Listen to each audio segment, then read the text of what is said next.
A continuació analitzarem el text del Quiduix, que és la benedicció del Xabat, del divendres, que es fa amb una copa de vi i es reciten uns versicles de la Torà que ara analitzarem tot seguit. I comença el text dient Vayhulu Hashamayim Be'aretz Bechol Tsevaam, que vol dir i van ser finalitzats els cels i la terra i totes les constel·lacions. Van ser finalitzats per Déu, pel Creador.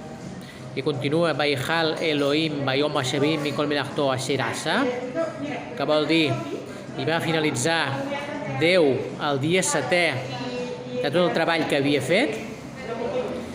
I continua, i aquesta és una part molt important que ara veurem, diu Vayishbot Vayom Hashavim Mikol Melachto Asher Asa. La paraula clau és Vayishbot, que és traduït normalment com va descansar el Creador el dia setè. I la traducció exacta hebrea és va parar. No va descansar, sinó va parar. Va parar de la seva activitat creativa. I continua més endavant Kibo Shabbat Mikol Melachto Asher Bara Elohim La'asot, que vol dir, Kibo Shabbat vol dir en ell, en aquest dia, en el setè dia, va fer Shabbat, va parar el Creador de tot el treball que havia fet per fer.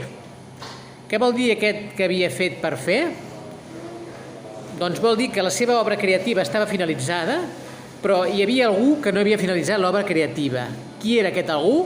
Doncs aquest algú era l'ésser humà, perquè el Creador va crear durant els 6 dies inicials de la creació, el setè dia va parar i aquí va crear un espai creatiu per l'ésser humà perquè ell continués la creació. Per tant, tenim aquests dos conceptes claus aquí. El primer, que el Creador no va descansar, sinó que el Creador senzillament va parar de la seva activitat creativa.